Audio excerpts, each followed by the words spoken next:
O selo da perfeição.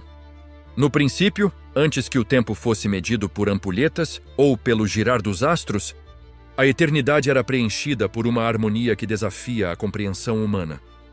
No reino da luz inacessível, a arquitetura não era feita de pedra, mas de frequências de glória e santidade.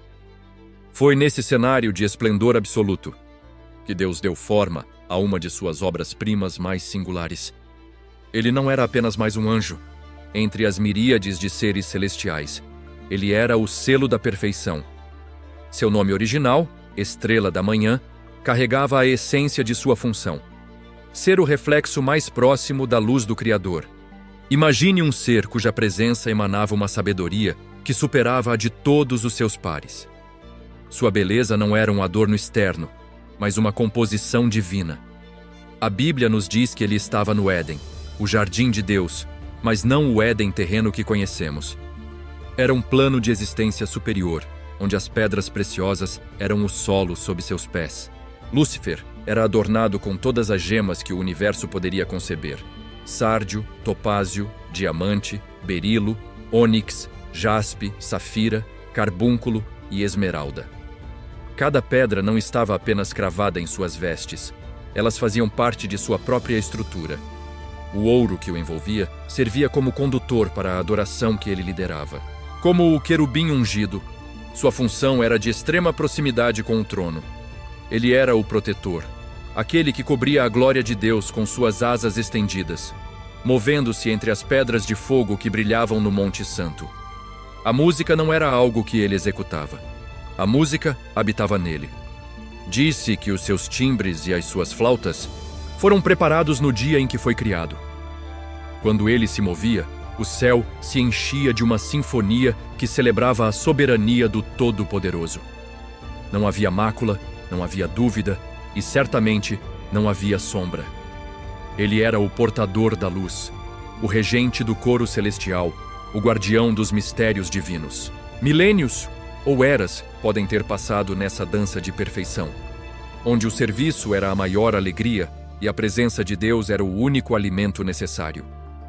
Os outros anjos olhavam para o querubim ungido com reverência, não por adoração a ele, mas porque nele viam o ápice da capacidade criativa de Deus. Ele era o espelho que melhor refletia a face do Criador.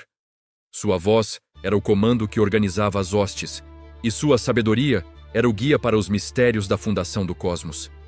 Em todo o universo espiritual, não havia criatura mais agraciada, mais dotada de dons ou mais próxima do coração do Pai. Ele caminhava livremente pela montanha de Deus, um privilégio reservado a quase ninguém. Entretanto, a liberdade é o presente mais perigoso que a divindade pode conceder. Junto com a perfeição e a sabedoria, Lúcifer recebeu o arbítrio.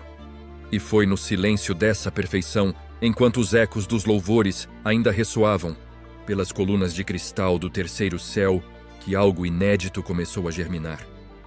Não veio de fora, pois não havia mal no universo. O germe nasceu no âmago da própria beleza.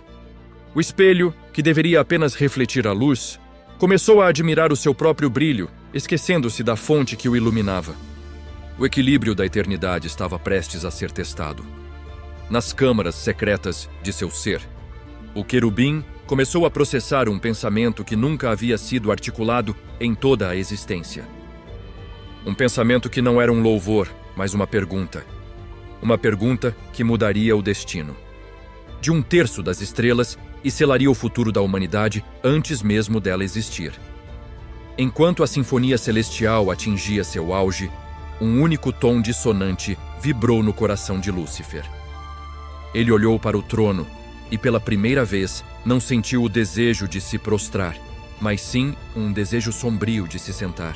O que acontece quando a criatura decide que o Criador é o seu rival? A harmonia do céu era absoluta, mas o livre-arbítrio é o único elemento que a onipotência divina não costuma anular.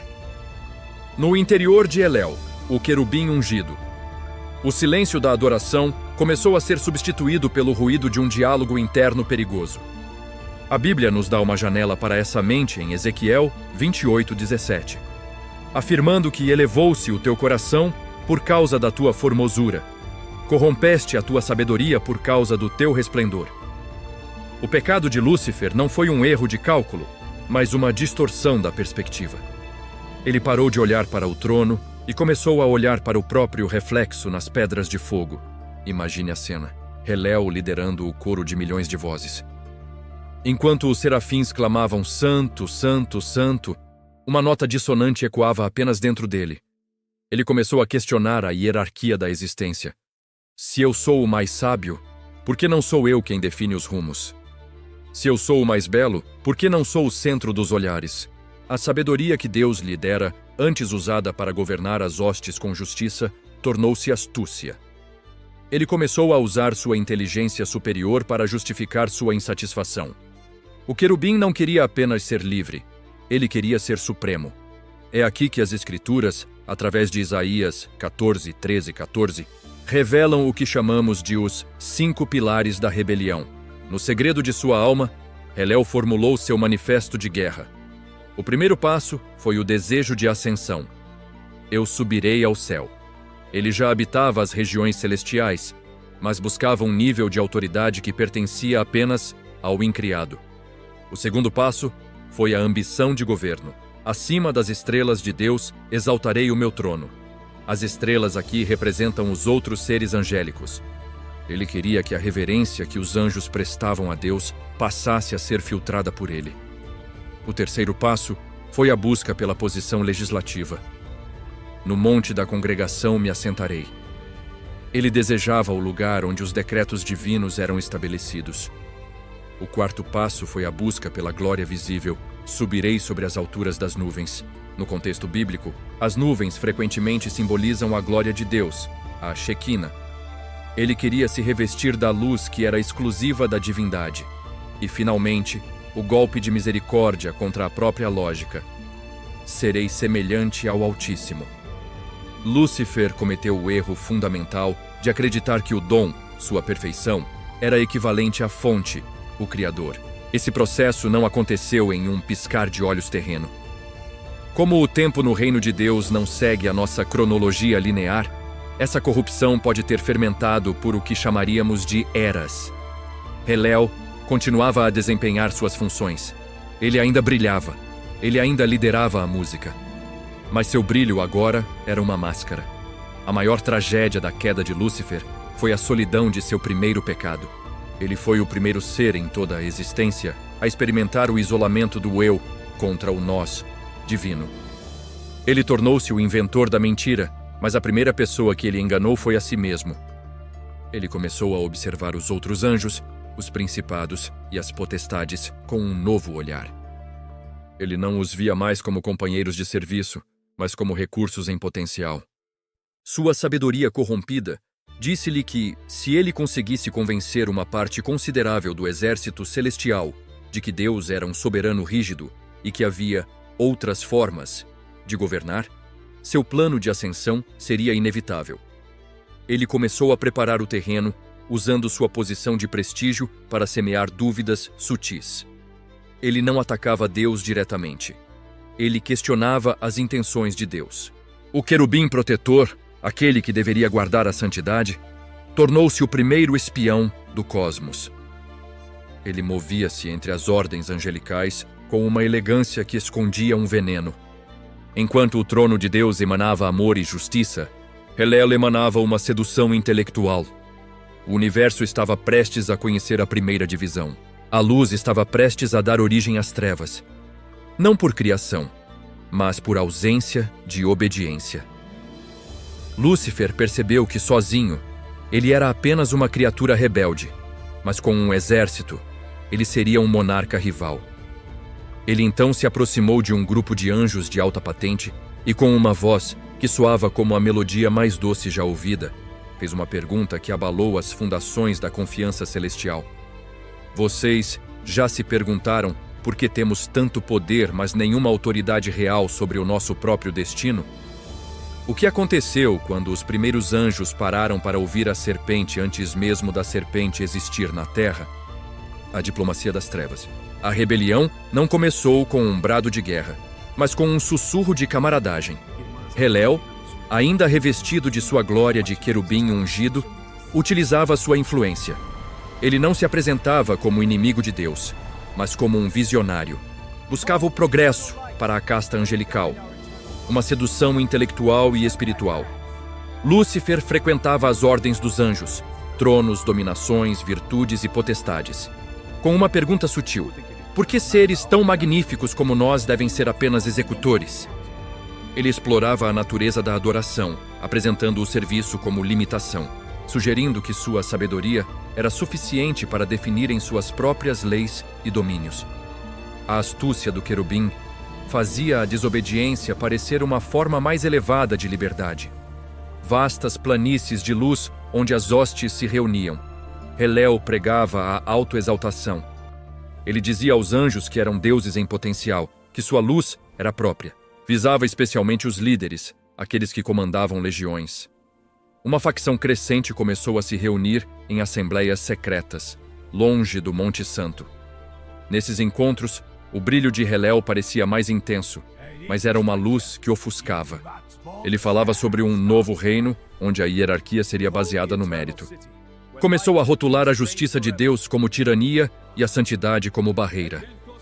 A iniquidade, antes um pensamento isolado, agora se tornara um contágio. A harmonia das esferas começou a sofrer distorções, sinfonias com dissonância. O querubim protetor estava construindo um exército sob o nariz da eternidade.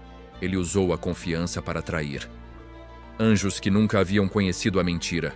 Eles olhavam para a beleza e sabedoria de Helel e pensavam: como alguém tão próximo do trono poderia estar errado? O prestígio de Lúcifer era sua maior arma.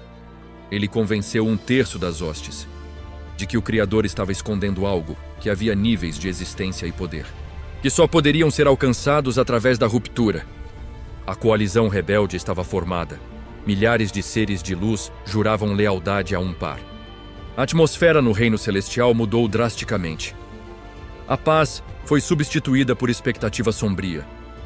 O universo estava dividido entre aqueles que amavam o Criador e aqueles que amavam a criatura. O tempo da persuasão estava chegando ao fim, e o tempo da manifestação estava prestes a começar. Helel sentia-se pronto.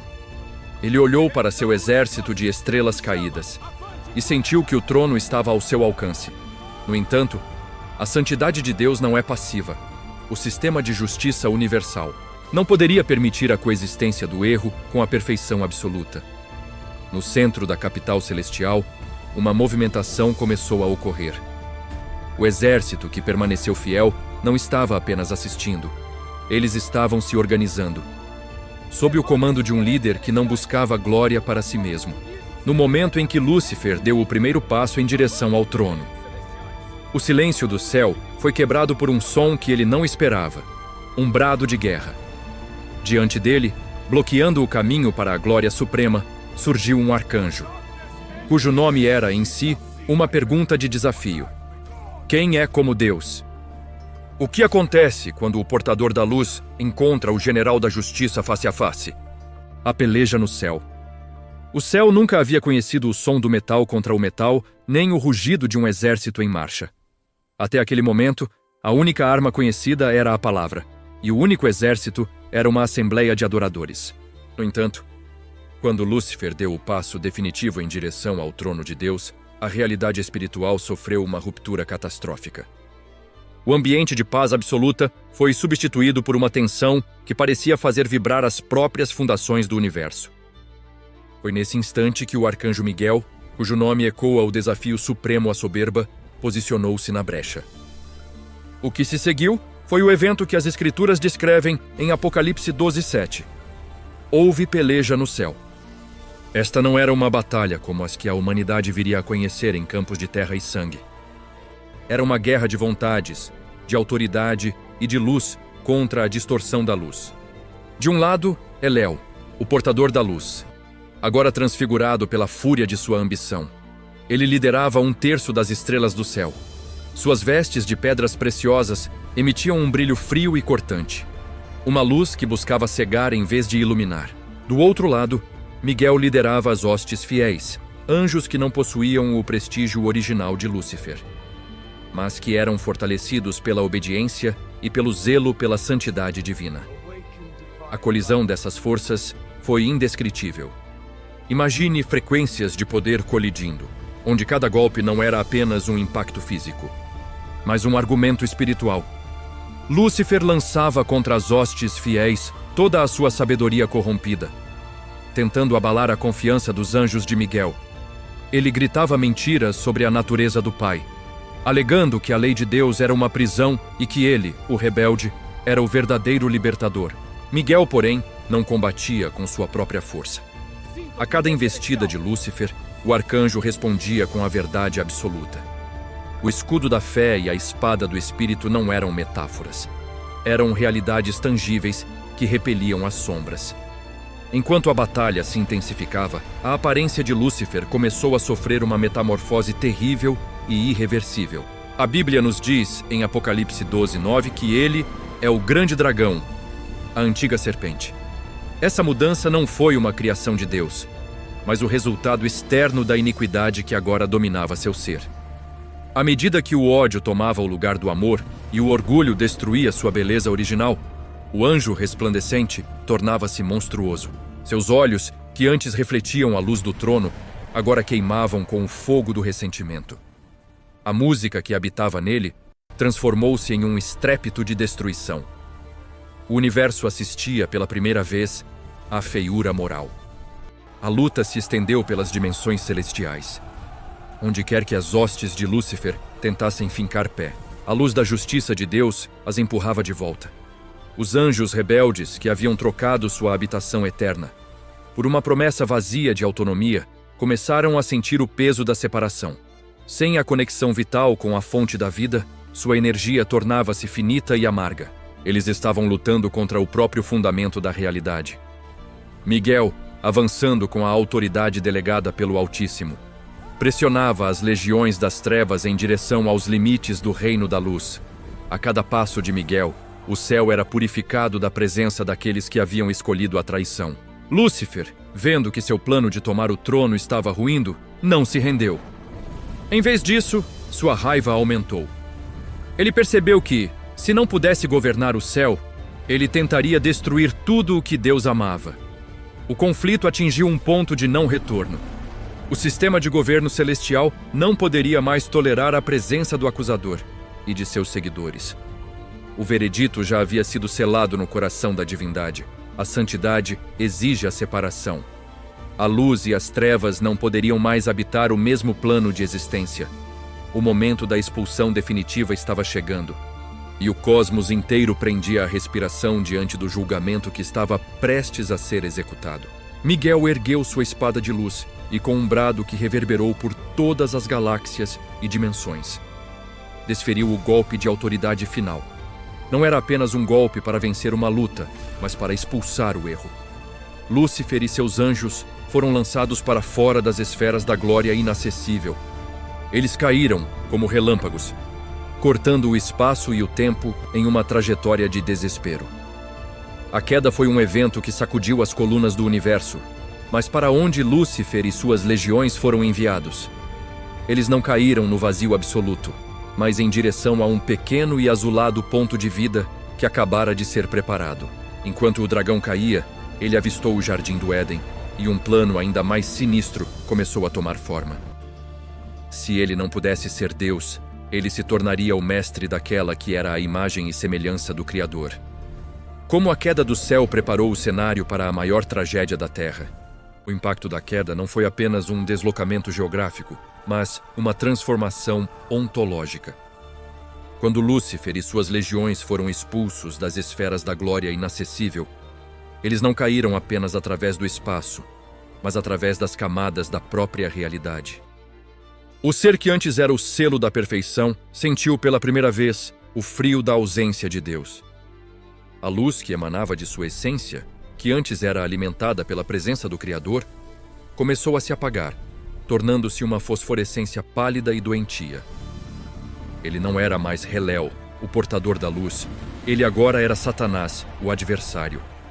A Terra, um projeto recente e vibrante na cronologia da criação, tornou-se o palco forçado de sua realeza degradada. Ao chegarem às proximidades do plano terrestre, Os anjos caídos não encontraram um deserto, mas um jardim de biodiversidade e harmonia. Para Satanás, a beleza da terra era um insulto pessoal. Cada rio que corria, cada animal que respirava e cada floresta que florescia era um lembrete do poder criativo que ele nunca poderia replicar. No entanto, o que mais o enfurecia não era a natureza inanimada, mas a criatura que Deus havia colocado como coroa daquela criação, o homem. Do alto de sua nova e sombria perspectiva, o adversário observava Adamá, o homem feito do barro, e sua companheira, Eva. Ele viu o que ele mesmo havia jogado fora, a comunhão desimpedida. Ele viu Deus caminhando no jardim, na viração do dia, e sentiu o veneno da inveja corroer o que restava de sua sabedoria. Satanás convocou seus generais nas regiões celestiais da atmosfera terrestre. O Conselho das Trevas não era mais uma assembleia de luz, mas um conclave de rancor. Vejam esta criatura, ele teria dito, apontando para o barro que agora possuía o fôlego da vida. Ele é frágil, limitado ao tempo e ao espaço, mas o Criador o chama de filho. Ele recebeu o domínio que nós pensávamos que merecíamos. O plano de Satanás não era destruir o homem fisicamente através da força bruta. Ele sabia que o exército de Miguel ainda guardava as fronteiras da vida. O plano era muito mais perverso. Ele queria desfigurar a imagem de Deus. Se ele conseguisse fazer com que o homem escolhesse a desobediência, ele quebraria o coração do Pai e ganharia, por direito de conquista moral, o título de príncipe deste mundo. A estratégia exigia sutileza. Ele não poderia aparecer em sua forma de dragão ou como o anjo caído que agora era. Ele precisava de um veículo que fosse astuto, algo que fizesse parte da ordem natural do Éden para não despertar suspeitas imediatas. Ele escolheu a serpente. Naquela época, a narrativa bíblica sugere que a serpente era o mais sagaz de todos os animais do campo, possuindo uma dignidade que foi perdida após a maldição. Satanás vestiu a serpente com sua inteligência corrompida. Ele passou dias, talvez semanas, observando a rotina do casal humano, identificando os pontos de sua curiosidade e os limites de sua compreensão sobre o comando divino a respeito da árvore do conhecimento do bem e do mal. O adversário percebeu que a força do homem residia na sua confiança absoluta na palavra de Deus. Portanto, para derrubá-lo, ele precisava primeiro plantar a semente da dúvida. Ele não atacaria a existência de Deus, mas a bondade de Deus. Ele queria convencer a humanidade de que o Criador era um mestre restritivo, alguém que impunha limites não para proteção, mas para impedir que suas criaturas atingissem seu verdadeiro potencial. Era o mesmo argumento que ele usara no céu, agora adaptado para ouvidos humanos. A queda de Lúcifer estava prestes a se tornar o vírus que infectaria a genealogia da raça humana. Enquanto o sol se punha sobre o Éden, a serpente deslizou silenciosamente em direção ao centro do jardim. Satanás, escondido sob as escamas e a língua bifurcada, preparava a primeira fake news da história. Ele esperou o momento em que Eva estivesse sozinha, próxima à árvore proibida. O silêncio da perfeição estava prestes a ser quebrado pela voz do engano. O destino de bilhões de almas ainda não nascidas dependia daquela conversa. O adversário estava pronto para transformar o santuário da terra em um campo de batalha de dor e separação. No coração do Éden, a árvore do conhecimento do bem e do mal não possuía uma aparência sinistra. Ela não era cercada por espinhos ou sombras. Ao contrário, era uma obra de arte biológica, cujos frutos exalavam um perfume que parecia conter a própria essência do entendimento. Foi à sombra dessa árvore que o destino da humanidade foi colocado em uma balança invisível. Satanás, habitando o corpo da serpente, não utilizou a força para atrair Eva. Ele conhecia a natureza da mente humana. O desejo não é despertado pelo que temos, mas pelo que nos dizem que nos falta. Ele esperou pacientemente até que a mulher estivesse em um momento de contemplação solitária, onde o silêncio do jardim permitia que o menor sussurro ecoasse com a força de um trovão na alma. A abordagem de Satanás foi uma obra-prima de manipulação psicológica. Ele não começou negando a existência de Deus, nem insultando sua majestade. Ele começou com uma pergunta que parecia inofensiva, mas que continha um veneno paralisante. É assim que Deus disse: não comereis de toda a árvore do jardim? Note a astúcia dessa construção. Ele não perguntou sobre a árvore proibida. Ele generalizou a proibição para fazer com que a generosidade de Deus parecesse escassez. Ao dizer de toda a árvore, ele plantou a ideia de que Deus era um mestre restritivo, alguém que colocava cercas em volta de prazeres legítimos. Ele queria que Eva sentisse que estava sendo privada de algo essencial. Eva, tentando defender a justiça divina, acabou caindo na primeira armadilha retórica. Ela respondeu que poderiam comer de todas, exceto daquela no meio do jardim, acrescentando: nem nela tocareis, para que não morrais. Deus nunca havia dito: não toqueis, apenas não comereis. Ao exagerar a proibição, Eva já demonstrava que a semente da dúvida sobre o caráter de Deus estava germinando. Satanás percebeu a abertura. Ele então desferiu o golpe de misericórdia contra a verdade. Certamente não morrereis. Foi a primeira mentira descarada contada na terra. Ele estava contrapondo a sua palavra à palavra do Todo-Poderoso, desafiando a própria realidade da morte, que ainda era desconhecida para o homem.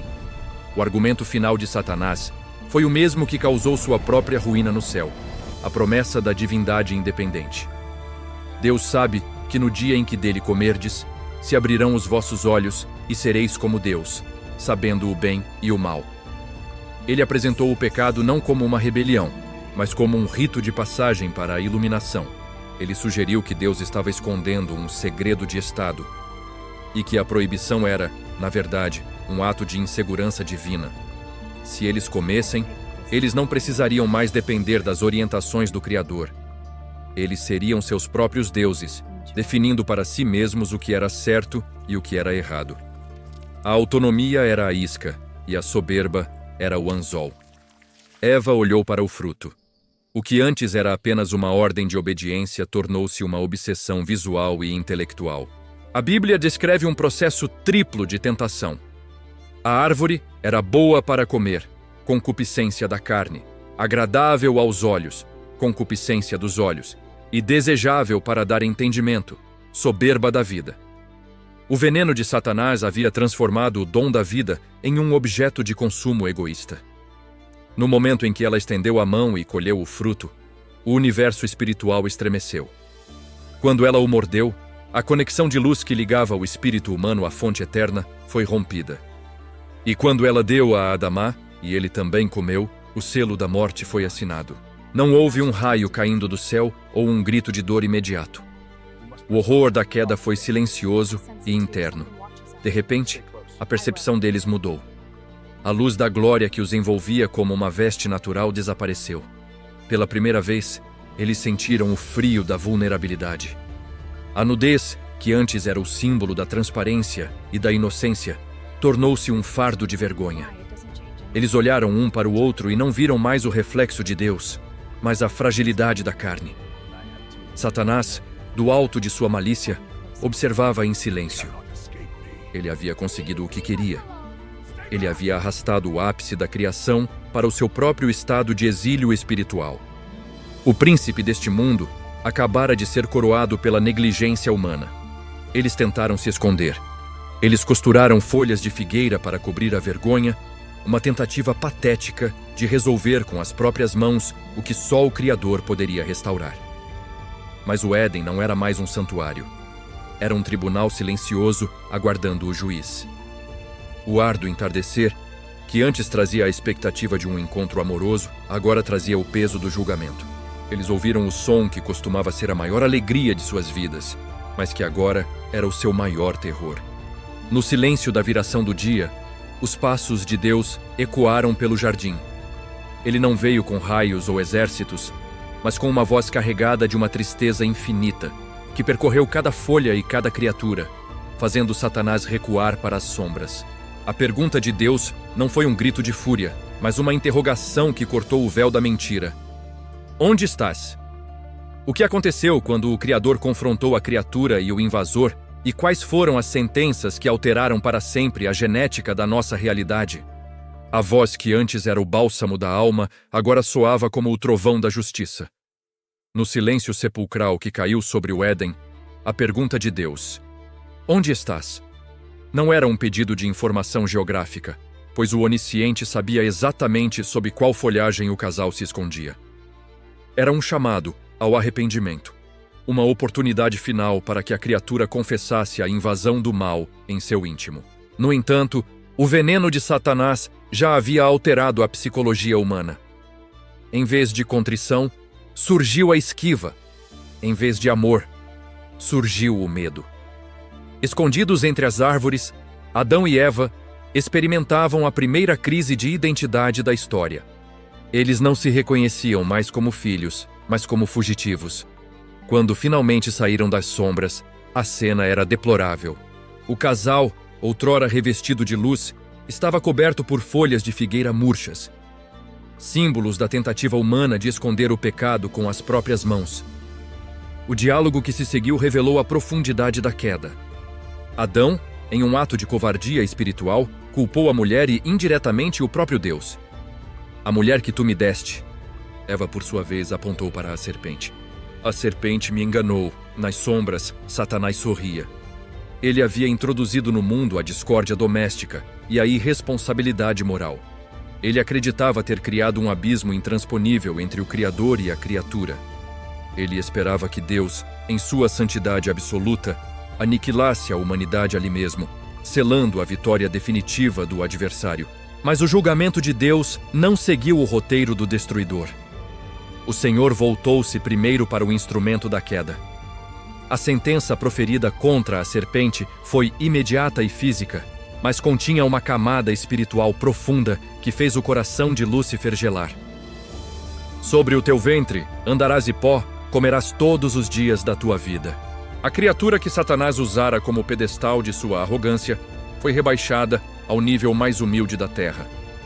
Contudo, foi o que veio a seguir que mudou o curso da eternidade. Em Gênesis 3:15, Deus proclamou o que os teólogos chamam de proto-evangelho. Porei inimizade entre ti e a mulher, entre a tua descendência e a sua descendência. Esta te ferirá a cabeça, e tu lhe ferirás o calcanhar. Nesse momento, Satanás percebeu que sua vitória era, na verdade, o início de sua condenação. Deus não abandonaria o homem. Ele anunciou que, através da própria linhagem que o adversário tentara corromper, nasceria aquele que esmagaria o poder do mal. A guerra que começara no céu agora tinha uma data de validade na terra. Mas o preço da justiça ainda precisava ser pago. A harmonia da criação fora quebrada e o Éden não podia mais sustentar a presença do pecado. O solo foi amaldiçoado. Onde antes nasciam frutos sem esforço, agora brotariam espinhos e cardos. O trabalho, que era um prazer, tornou-se suor e fadiga. A imortalidade física foi revogada. Tu és pó e ao pó voltarás. Antes de expulsá-los, Deus realizou o primeiro ato de sacrifício da história. Ele substituiu as folhas de figueira por túnicas de peles de animais. Para cobrir a vergonha humana, o sangue inocente teve que ser derramado. Era uma lição visual para Adão, Eva e o próprio Satanás. A restauração exigiria um custo alto. Com um gesto de autoridade e misericórdia, o Senhor conduziu o casal para fora das fronteiras do jardim. O exílio começara. À entrada do Éden foram colocados os querubins, os antigos pares de Helel que permaneceram fiéis, e uma espada flamejante que girava em todas as direções para guardar o caminho da árvore da vida. O homem não poderia viver eternamente em seu estado de queda. Satanás, agora expulso tanto do terceiro céu quanto do jardim terrestre, viu-se como o Deus deste século, mas um Deus com uma sentença de morte pairando sobre sua cabeça. Ele olhou para o casal que caminhava em direção ao horizonte árido e percebeu que a batalha estava apenas começando. Ele não poderia mais tocar na árvore da vida, mas ele poderia tentar corromper cada geração que nascesse daquela descendência. Ele olhou para o primeiro filho de Adão e Eva, Caim, e viu ali a oportunidade de transformar a desobediência em algo muito mais sombrio, a violência. O adversário estava determinado a provar que a descendência da mulher nunca seria capaz de produzir o libertador prometido. Enquanto Adão e Eva construíam seu primeiro abrigo fora do Éden, Satanás observava as crianças que cresciam no novo e duro mundo. Ele percebeu que, embora o homem tivesse perdido a perfeição, ele ainda possuía um coração capaz de adorar. O plano do inimigo mudou de escala.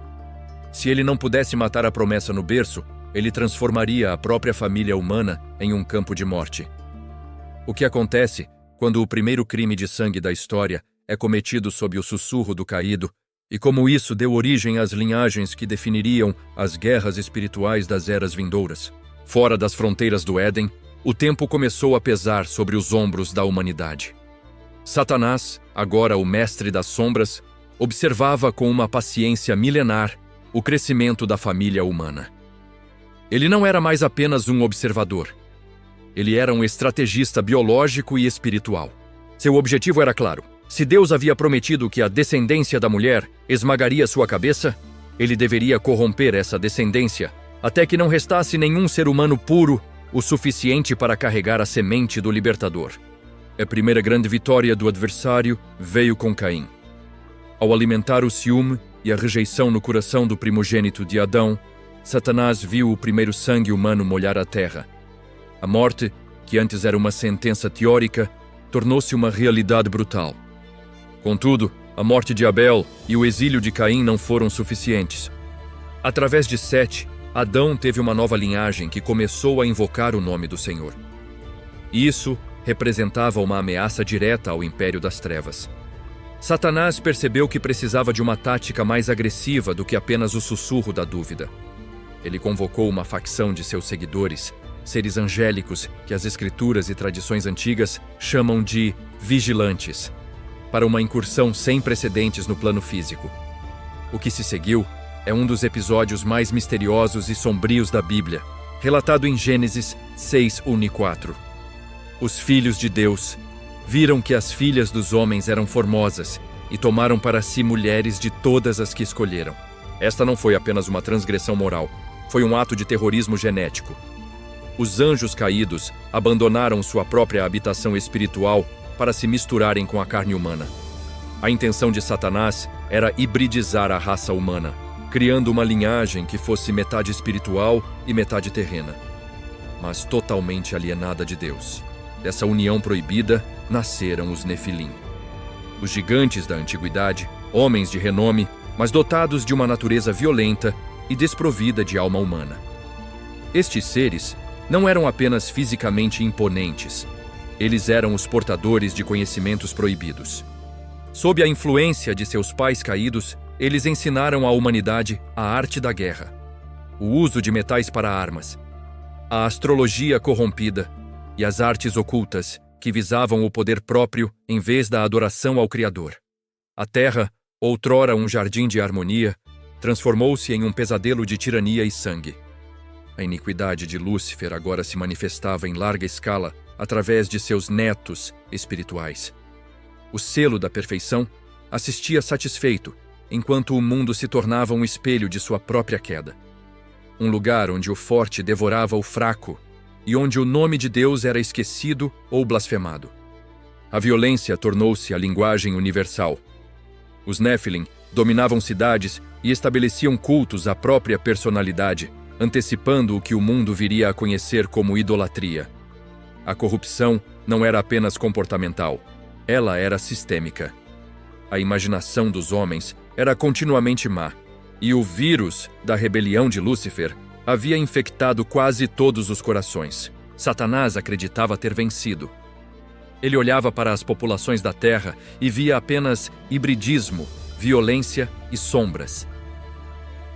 Onde está o seu libertador agora? Ele devia questionar em seus pensamentos soberbos. Ele acreditava que, se toda a carne estivesse corrompida, Deus seria forçado a destruir sua própria criação, eliminando assim a possibilidade da vinda daquele que o esmagaria. O adversário estava disposto a ver o mundo inteiro perecer, desde que ele não fosse o único a cair. O cosmos espiritual observava com horror o que parecia ser o fim do projeto humano. A luz da verdade estava reduzida a uma chama quase imperceptível em um mar de trevas absolutas. No entanto, o olhar de Deus percorria a terra, procurando não pela força dos gigantes ou pela sabedoria dos caídos, mas por algo que Satanás nunca conseguiu compreender: a fidelidade. Em meio ao caos da era pré-diluviana, em um mundo dominado por monstros e tiranos, um único homem ainda caminhava com Deus. Enquanto o adversário celebrava a corrupção total, o Criador preparava uma resposta que não envolveria apenas palavras, mas as águas do próprio julgamento.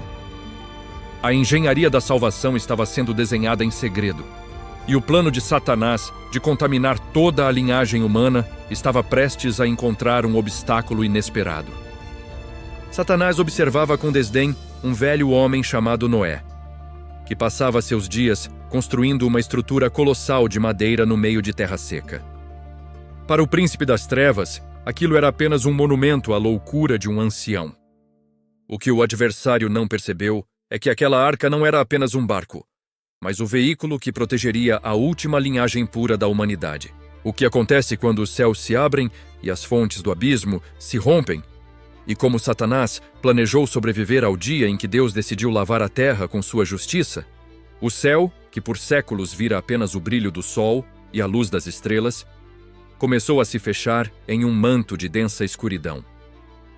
Para os habitantes da era pré-diluviana, a chuva era um conceito desconhecido, pois a terra era regada por um vapor que subia do solo. No entanto, o arcanjo Miguel e as hostes fiéis observavam das muralhas celestiais o decreto final sendo executado. Satanás, o príncipe deste mundo, sentiu a mudança na pressão espiritual antes mesmo da primeira gota cair. Ele viu a porta da arca ser fechada, não por mãos humanas, mas pelo toque invisível da própria divindade.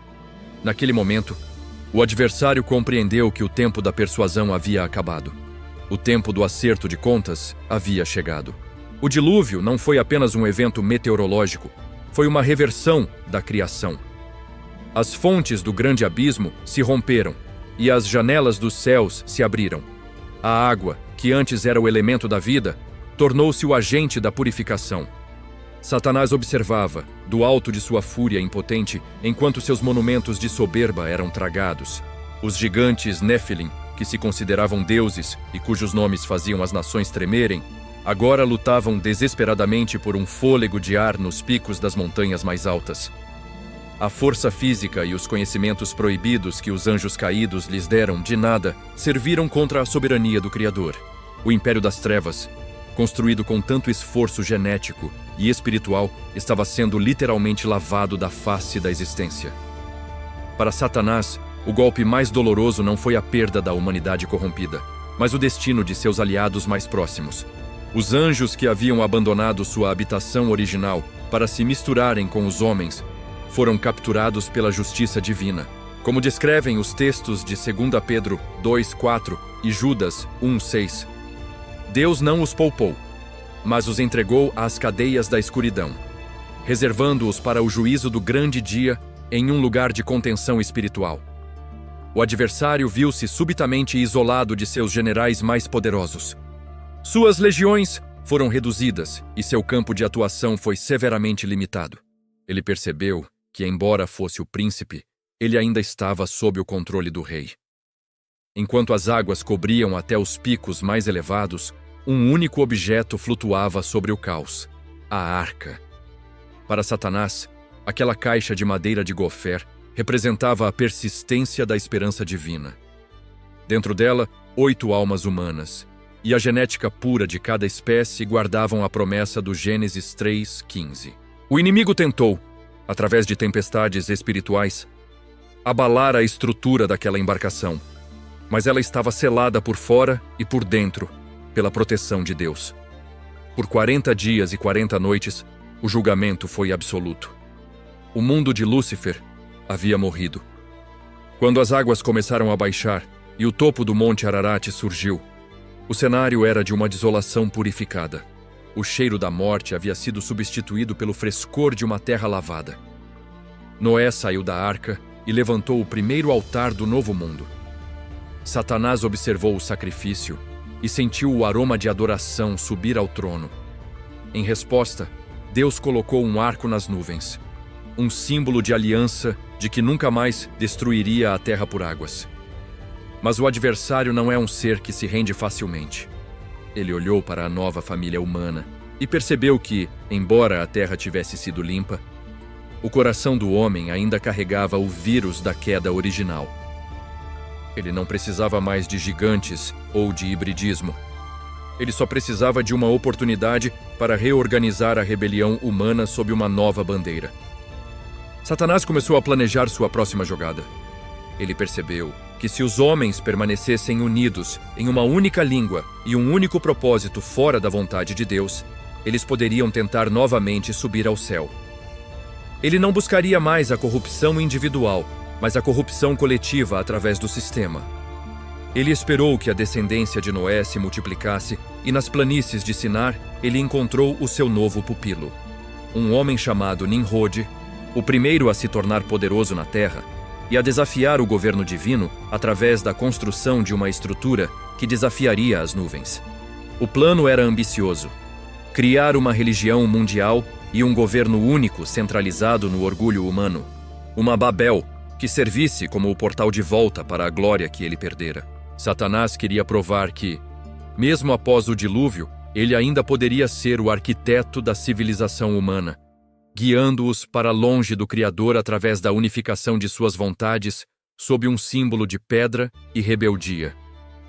A Torre de Babel estava subindo, e com cada tijolo colocado, o ego da humanidade crescia a níveis alarmantes. Satanás sorria ao ver que o homem estava tentando construir sua própria escada para o céu. Mas o que acontece quando o Criador decide não enviar águas, mas sim confundir a única arma que os homens possuíam? A sua comunicação? Como a queda de Babel forçou Lúcifer a mudar sua estratégia de uma nação única, para a infiltração nas diversas culturas e deuses que surgiriam da dispersão das línguas. As planícies de Sinar fervilhavam com uma energia que o universo não via desde antes do dilúvio.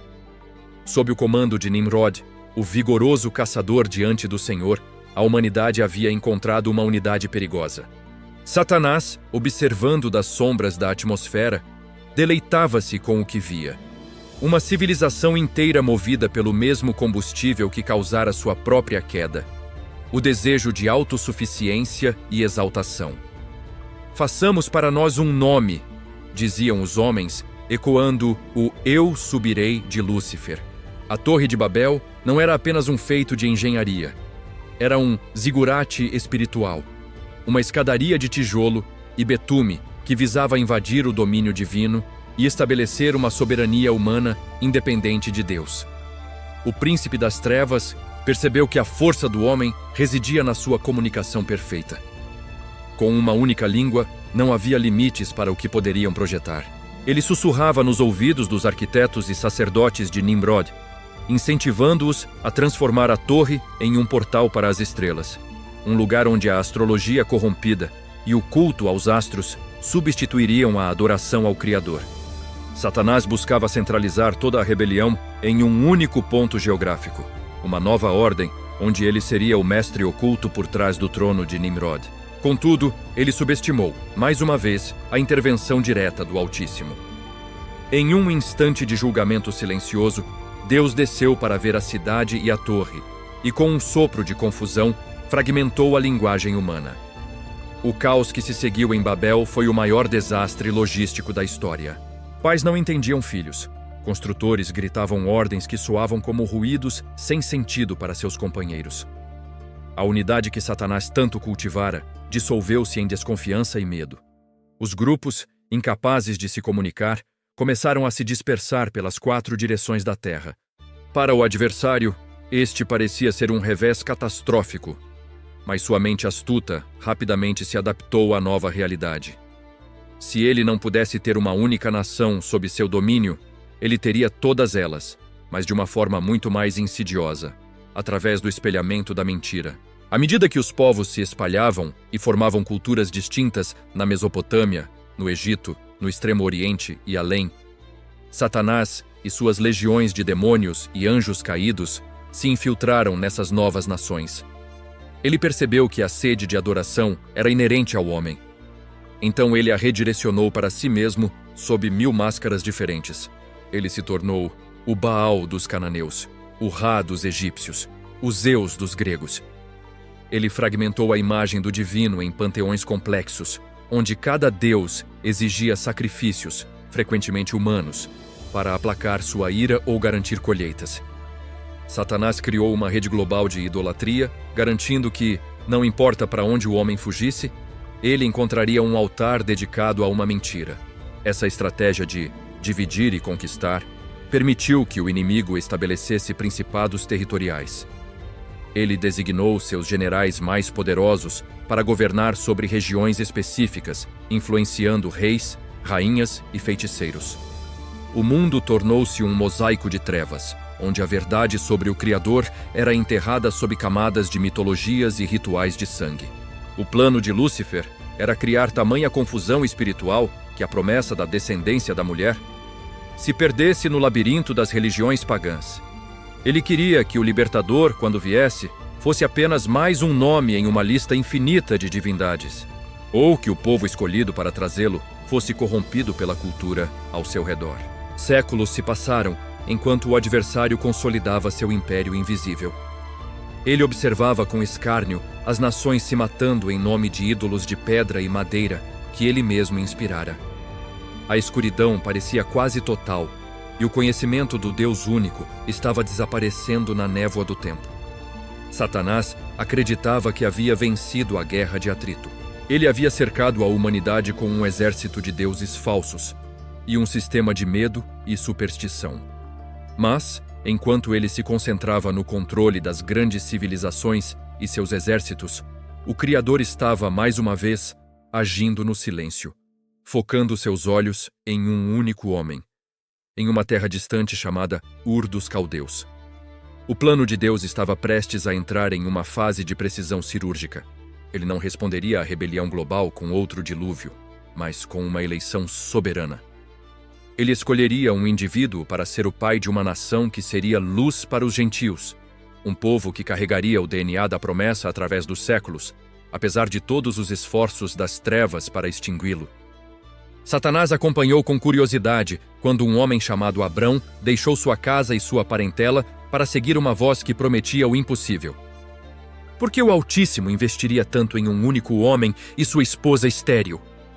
O que o príncipe das trevas não sabia era que, naquele chamado, Deus estava preparando o campo de batalha para o nascimento de uma nação que resistiria a todos os seus impérios. Como Lúcifer planejou destruir a descendência de Abraão antes mesmo dela nascer, e qual foi a sua primeira grande investida no Egito para tentar corromper a linhagem da promessa? Satanás observava com uma mistura de escárnio e preocupação a jornada de um único homem que caminhava pelo deserto. Para o príncipe das trevas, Abrão era uma anomalia. Em um mundo onde ele havia estabelecido com sucesso milhares de altares para si mesmo sob diversos nomes, a voz de um Deus único, chamando um nômade, parecia um movimento desesperado do Criador. Entretanto, o adversário não era tolo. Ele lembrava-se da profecia do Éden, a descendência da mulher. Se Deus estava focando em uma única linhagem, Satanás focaria toda a sua artilharia espiritual para extinguir essa chama antes que ela se tornasse um incêndio. O Egito, a joia da coroa de seu império de idolatria, seria o cenário perfeito para essa execução. Quando a fome empurrou Abrão em direção às terras do Nilo, Satanás viu sua primeira grande oportunidade. O Egito não era apenas uma nação, era um centro de poder ocultista onde os anjos caídos haviam estabelecido um sistema religioso tão denso que a luz da verdade mal conseguia penetrar. Ali os faraós eram adorados como deuses encarnados, e o panteão egípcio, liderado por divindades que eram, na verdade, generais das hostes de Lúcifer, governava a mente e o espírito do povo. O plano do inimigo era simples e cruel: contaminar a linhagem de Abrão através do harém de Faraó. Se Sarai, a esposa de Abrão e portadora da promessa, fosse tomada pelo monarca egípcio, a pureza da descendência seria quebrada logo no início. O adversário sussurrava orgulho ao Faraó e medo a Abrão, esperando que o patriarca falhasse em sua fé. Mas a intervenção divina foi cirúrgica. Pragas terríveis atingiram a casa do faraó, revelando que havia uma autoridade superior à dos deuses do Egito. Abrão saiu de lá mais rico e com a promessa intacta. Mas Satanás não se deu por vencido. Ele mudou sua estratégia da corrupção para a escravidão. Ele esperou séculos, observando a descendência de Abraão crescer e se tornar o povo de Israel. Ele sabia que quanto mais eles se multiplicassem, mais perto estaria o tempo da visitação divina. Por isso, ele inspirou um novo faraó, que não conhecia José, a transformar o povo livre em uma nação de escravos. Sob o sol escaldante, entre o barro e os tijolos das cidades tesouro de Pitom e Ramessés, Satanás tentou esmagar o espírito de Israel através da fadiga e do desespero. O príncipe deste mundo acreditava ter encontrado a solução final. Ele instigou o faraó a decretar a morte de todos os recém-nascidos do sexo masculino. Era um eco do seu desejo no céu. A destruição total daquilo que ele não podia controlar. Se não houvesse homens, não haveria guerreiros, não haveria linhagem e, acima de tudo, não haveria o Messias. O Nilo, o rio sagrado que os egípcios adoravam como fonte de vida, transformou-se por ordem do inimigo em um cemitério para os filhos de Israel. Milhares de anjos caídos pairavam sobre as águas, celebrando o que parecia ser o fim da promessa. Satanás sorria ao ver o lamento das mães hebraicas, convencido de que o esmagador de serpentes nunca veria a luz do dia. Entretanto, a sabedoria de Lúcifer, embora vasta, é cega pela sua própria soberba. Ele não percebeu que, no meio do próprio palácio do faraó, sob a proteção da filha do seu maior fantoche terreno, Deus estava escondendo o libertador. Um bebê foi colocado em um cesto de papiro, navegando pelas águas que deveriam ser sua morte. Esse menino, Moisés, foi criado com toda a ciência e o poder do Egito, mas com o destino de Deus gravado em seu espírito. Satanás tentou corrompê-lo com a glória do império, oferecendo-lhe o trono de uma das nações mais poderosas da terra. Ele queria que Moisés se tornasse mais um deus egípcio, em vez de um servo do Altíssimo. A batalha espiritual no Egito atingiu o seu ápice décadas depois, quando Moisés retornou do deserto com uma vara na mão e o nome de Deus nos lábios. Eu sou o que eu sou. O que se seguiu não foi apenas uma disputa entre um profeta e um rei, mas uma guerra total entre o Criador e as hostes de Lúcifer. Cada uma das 10 pragas foi um ataque direto a um dos deuses do Egito, ou seja, a um dos principados que serviam a Satanás. Quando as águas do Nilo se tornaram sangue, o deus Hapi foi humilhado. Quando as trevas cobriram a terra por 3 dias, o deus Ra, o próprio sol, foi apagado pela glória de Deus. Satanás via seus generais serem derrotados um a um e seu domínio sobre as mentes dos homens ser estraçalhado por demonstrações de poder que ele não podia replicar. O golpe final foi a noite da Páscoa. O adversário convocou o anjo da morte. Butele mesmo tremeu ao ver o sangue do cordeiro nos umbrais das portas das casas de Israel. Aquele sangue era um sinal profético que ele reconhecia do Éden. Era a cobertura que ele não podia penetrar. O Egito chorou a morte de seus primogênitos, e o faraó, o orgulhoso representante de Lúcifer na terra, foi forçado a deixar o povo ir. Satanás, porém, em um último ato de fúria cega, endureceu o coração do monarca para persegui-los até o Mar Vermelho. Ele queria um massacre nas margens das águas, um sacrifício final para saciar seu ódio. As águas do Mar Vermelho se abriram, um milagre que desafiava todas as leis da física que os anjos caídos conheciam. Israel passou a pé enxuto, mas quando o exército do faraó entrou no abismo das águas, o mar se fechou, sepultando o maior exército do mundo e a glória do Egito. Satanás viu-se derrotado, mas enquanto o povo de Deus celebrava na outra margem, ele olhou para o vasto e árido deserto do Sinai que os aguardava. Ele percebeu que, se não pudesse matar o povo pela força, ele os mataria pela rebeldia. Qual foi a próxima e mais terrível armadilha que Lúcifer preparou aos pés de uma montanha fumegante, enquanto Deus entregava a lei a Moisés? Enquanto o topo do Monte Sinai era envolto em uma nuvem espessa, atravessada por relâmpagos, e pelo som de uma trombeta que não era soprada por pulmões humanos, o acampamento de Israel, lá embaixo, vivia uma agonia de silêncio.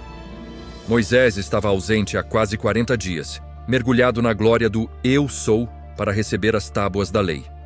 Para Satanás, esse hiato temporal era a oportunidade perfeita. Ele sabia que a natureza humana, recém-saída de séculos de escravidão, era viciada no que os olhos podiam ver.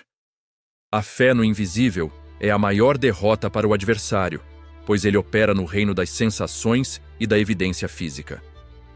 Das fendas das rochas, Lúcifer observava a impaciência crescer como um fermento amargo entre as tribos. O príncipe das trevas não precisou de muito esforço para incitar a rebelião. Ele apenas soprou a sugestão da ausência no coração de Arão e dos anciãos.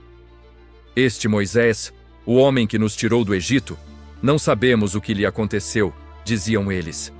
Sob a influência invisível das hostes caídas, a memória do Mar Vermelho aberto começou a desbotar, substituída pela nostalgia das formas familiares do paganismo egípcio. Satanás queria que Israel quebrasse a aliança antes mesmo que o contrato fosse assinado em pedra.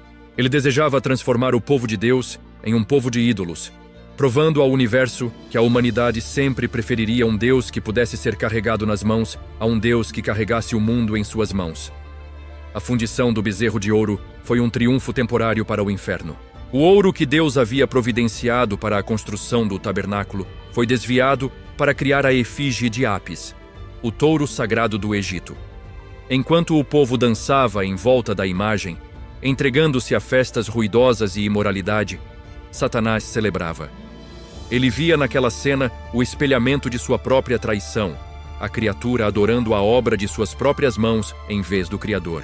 Ele acreditava que, diante de tamanha ofensa, a santidade de Deus não teria outra escolha senão destruir Israel totalmente, anulando assim o plano da redenção. Por um momento, nas cortes celestiais, houve uma tensão absoluta. Deus propôs a Moisés destruir o povo e fazer dele uma nova nação. Mas o profeta, em um ato de intercessão que prefigurava o Messias, clamou pela misericórdia. Moisés desceu o monte e, ao ver a apostasia, quebrou as tábuas da lei. Um símbolo gráfico de que a aliança já havia sido despedaçada pela infidelidade humana. O julgamento foi severo, e o ouro do ídolo foi moído e dado ao povo para beber, transformando o doce pecado em uma poção de amargura. Satanás viu sua estratégia de aniquilação total falhar, mas ele rapidamente mudou seu foco para a guerra de exaustão. Ele transformaria a jornada de algumas semanas em um exílio de 40 anos. Ele usaria o deserto com seu calor escaldante e escassez de recursos para moer a resistência espiritual daquela geração. Durante as 4 décadas de peregrinação, cada reclamação sobre o maná, cada suspiro de saudade das cebolas do Egito e cada murmuração contra a autoridade de Moisés era uma vitória parcial para Lúcifer. Ele instigou a rebelião de Corá, tentando dividir a liderança sacerdotal e causar uma guerra civil espiritual. Ele usou os espias que trouxeram um relatório de medo sobre os gigantes de Canaã, fazendo com que uma nação inteira duvidasse da promessa divina por causa do tamanho das muralhas. Satanás queria que Israel morresse de descrença nas areias do Sinai. Ele sabia que, se pudesse impedir a entrada na Terra Prometida, ele adiaria, talvez para sempre, o nascimento do reino que traria o Salvador. No entanto, o deserto tornou-se, contra a vontade do inimigo, a escola de Deus. A velha geração, contaminada pelo espírito do Egito, caiu, mas uma nova geração surgiu. Um povo que não conhecia outro rei senão o Senhor, e outro alimento senão o que caía do céu. Satanás observava com ódio, enquanto o tabernáculo era erguido e a nuvem de glória repousava sobre ele. A presença de Deus estava agora no meio do povo, um fogo que o adversário não podia apagar. Ele percebeu que a força bruta e a idolatria direta não seriam suficientes. Ele precisaria de algo mais sofisticado, a sedução cultural e a infiltração através dos prazeres da carne. Quando Israel finalmente se aproximou das fronteiras de Canaã, Satanás convocou um profeta mercenário chamado Balaão para amaldiçoar o povo. Mas a cada tentativa, a boca de Balaão só proferia bênçãos. Frustrado, o adversário usou sua tática mais antiga, a corrupção moral.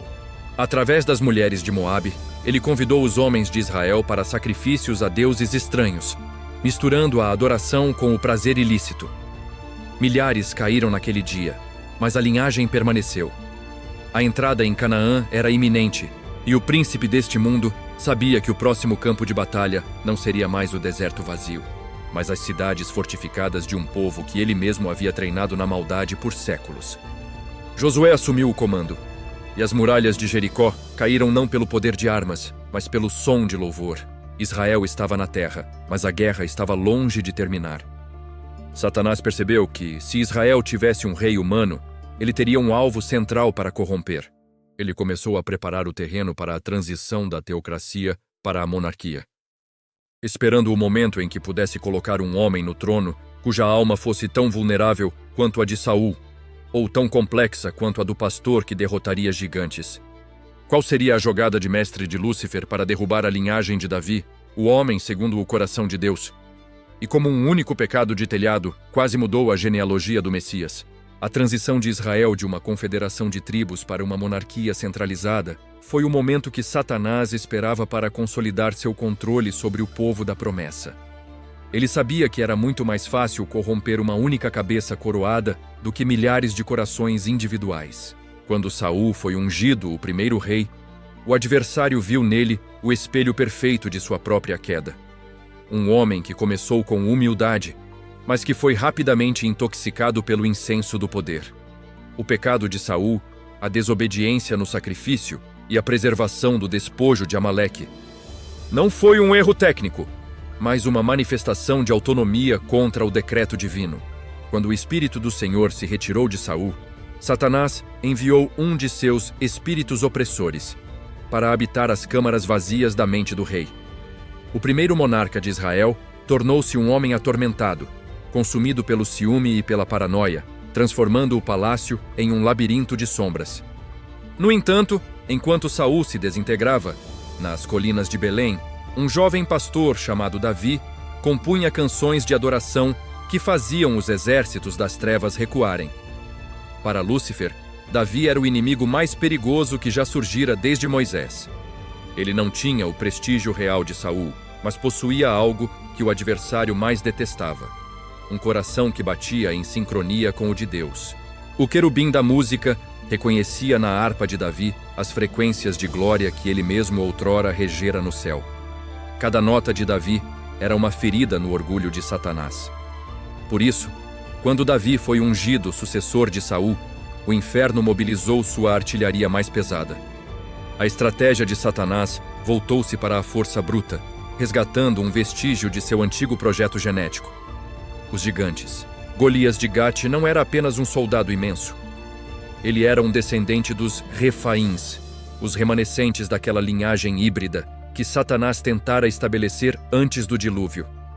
Ele era o campeão das trevas, portando uma armadura que brilhava com o mesmo metal que os anjos caídos haviam ensinado os homens a forjar. Durante 40 dias, Golias blasfemou contra o Deus de Israel, desafiando a linhagem da promessa.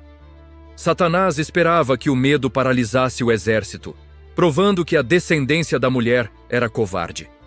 Mas quando o jovem Davi derrubou o gigante com uma pedra e a própria espada do monstro, o príncipe deste mundo percebeu que a força física não deteria o reino de Deus.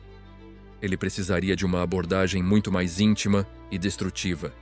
A ascensão de Davi ao trono de toda Israel e a promessa de Deus em 2 Samuel 7, de que o Messias viria de sua linhagem e que seu trono seria estabelecido para sempre, selaram o destino do conflito. Satanás agora tinha um alvo fixo: a genealogia davídica. Se ele pudesse desonrar Davi, ele poderia, por extensão, invalidar a legitimidade do Messias. O adversário esperou o momento em que o rei estivesse mais vulnerável, não no campo de batalha, onde sua guarda estava alta, mas no conforto do palácio, em uma tarde de ociosidade. Do telhado, Davi viu Batseba. Satanás sussurrou o desejo, amplificou a beleza e minimizou as consequências. O adultério, seguido do assassinato planejado de Urias, foi o checkmate que Lúcifer tentou dar na história da salvação. O pecado de Davi foi uma catástrofe espiritual. Por um momento, o homem que deveria ser o tipo do Cristo tornou-se um reflexo do inimigo. Satanás celebrava nas regiões celestiais, acusando Davi diante do trono, exigindo que a justiça de Deus o consumisse. Se Davi fosse destruído ali, a linhagem real seria cortada. Contudo, a resposta de Deus veio através do profeta Natã e do arrependimento profundo de Davi, registrado no Salmo 51. Deus perdoou o rei. Mas as consequências foram devastadoras e serviram aos propósitos de Satanás por décadas. A espada nunca mais se apartou da casa de Davi. O adversário semeou a discórdia entre os filhos do rei, incitou o incesto de Aminon e a rebelião de Absalão, transformando a família real em um campo de sangue e traição. Satanás observava com prazer enquanto o reino de Davi era sacudido por guerras civis, esperando que a linhagem se extinguisse em meio ao caos. Mas, contra todas as probabilidades, de um relacionamento que começou em pecado, mas foi restaurado pela graça, nasceu Salomão. O príncipe das trevas percebeu que a promessa continuava viva. Ele mudou seu foco para o novo herdeiro, o homem mais sábio que a terra já vira. Satanás sabia que a sabedoria sem a presença de Deus torna-se apenas uma ferramenta de vaidade. Ele preparou uma armadilha que levaria anos para ser armada, mas que seria a mais eficaz de todas: a sedução do pluralismo e do conforto. Salomão construiu o templo, a habitação de Deus na terra, e por um breve momento parecia que o Éden havia retornado. Mas o adversário estava nos bastidores, introduzindo lentamente o luxo excessivo e as alianças políticas através de casamentos com mulheres estrangeiras. Lúcifer não atacou o templo com armas. Ele o cercou com os altares de outros deuses que ele mesmo comandava. E Salomão, o homem que falava com as árvores e os animais e que construiu o palácio para o Senhor, acabou por permitir que o perfume do incenso de deuses, como Moloque e Astarote, invadisse a cidade santa. O reino que deveria ser eterno estava prestes a ser rasgado ao meio, e Satanás já preparava os próximos reis para uma queda que levaria o povo de volta para as correntes do exílio. O que acontece quando o coração do sábio se torna tolo diante do prazer, e como a divisão de Israel em 2 reinos abriu as portas para que os deuses demônios de Lúcifer tomassem posse do altar de Deus, a morte de Salomão marcou o fim da Era de Ouro e o início de uma fragmentação que Satanás planejava há gerações. O príncipe deste mundo sabia que um reino dividido contra si mesmo não subsistiria. Ele encontrou em Roboão, filho de Salomão, a mesma arrogância que selara sua própria queda. A incapacidade de ouvir e o desejo de exercer uma autoridade baseada no medo, não no serviço. Ao seguir o conselho de jovens inexperientes em vez dos anciãos, Roboão rasgou o tecido da unidade nacional. 10 tribos marcharam para o norte sob a liderança de Jeroboão, deixando apenas um remanescente no sul para manter viva a lâmpada de Davi. Satanás via nessa divisão a oportunidade perfeita para cercar a linhagem da promessa com um cinturão de idolatria institucionalizada. Jeroboão, temendo que o povo voltasse a Jerusalém para adorar e, com isso, voltasse sua lealdade à casa de Davi, tornou-se o arquiteto de uma das maiores abominações da história de Israel. Sob o sussurro das trevas, ele ergueu 2 bezerros de ouro, um em Dan e outro em Betel, proclamando: "Eis aqui teus deuses, ó Israel." Satanás não precisava mais de infiltração sutil. Ele agora tinha templos oficiais dedicados a ele no coração do território que deveria ser santo. O reino do norte, Israel, mergulhou em uma espiral de apostasia, mas o ápice da estratégia de Lúcifer ainda estava por vir. Encarnado em uma aliança política que traria o próprio inferno para o palácio de Samaria, a ascensão de Acabe e seu casamento com Jezebel, filha do rei sacerdote de Sidom, representou uma guerra total contra a memória de Deus.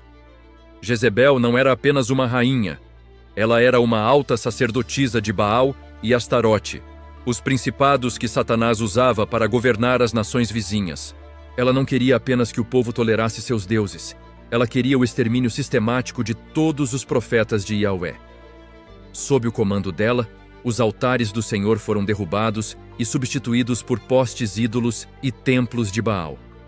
O ar de Israel, que antes carregava o aroma dos sacrifícios matutinos, agora estava pesado com a fumaça de rituais que incluíam a prostituição cultual e, em casos extremos, o sacrifício de crianças. Satanás acreditava ter finalmente sufocado a voz de Deus na terra. No entanto, quando a escuridão parecia absoluta, Deus levantou uma voz que soava como o fogo. Elias, o tesbita, surgiu do nada para confrontar o sistema de Baal. O nome de Elias, Eliyahu, significava "Meu Deus é Yahweh", um desafio direto à autoridade de Satanás. Elias decretou uma seca de 3 anos, provando que Baal, o suposto senhor das tempestades e da fertilidade, era uma fraude impotente diante do Criador.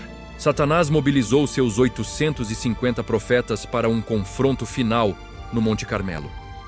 O objetivo de Lúcifer era desmoralizar Elias e provar diante de toda a nação que o poder sobrenatural estava do lado das trevas.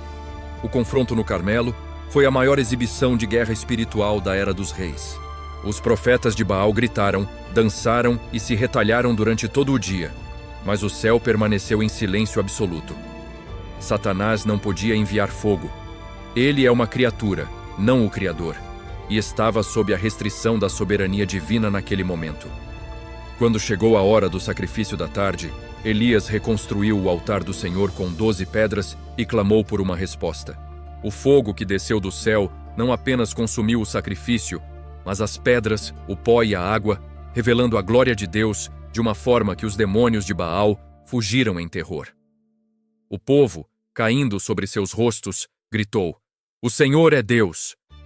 Mas a queda de Lúcifer o ensinou que quando o poder falha, a intimidação pode triunfar. Após a vitória no Carmelo, Satanás usou a voz de Jezebel para enviar uma ameaça de morte a Elias. O profeta, que havia enfrentado 800 homens e fogo do céu, sucumbiu ao medo e fugiu para o deserto, desejando a morte sob um zimbro. O adversário quase conseguiu remover o maior guerreiro espiritual da época através do desânimo. No entanto, Deus enviou um anjo para alimentá-lo e o levou ao Monte Horebe, onde Elias ouviu a voz mansa e delicada.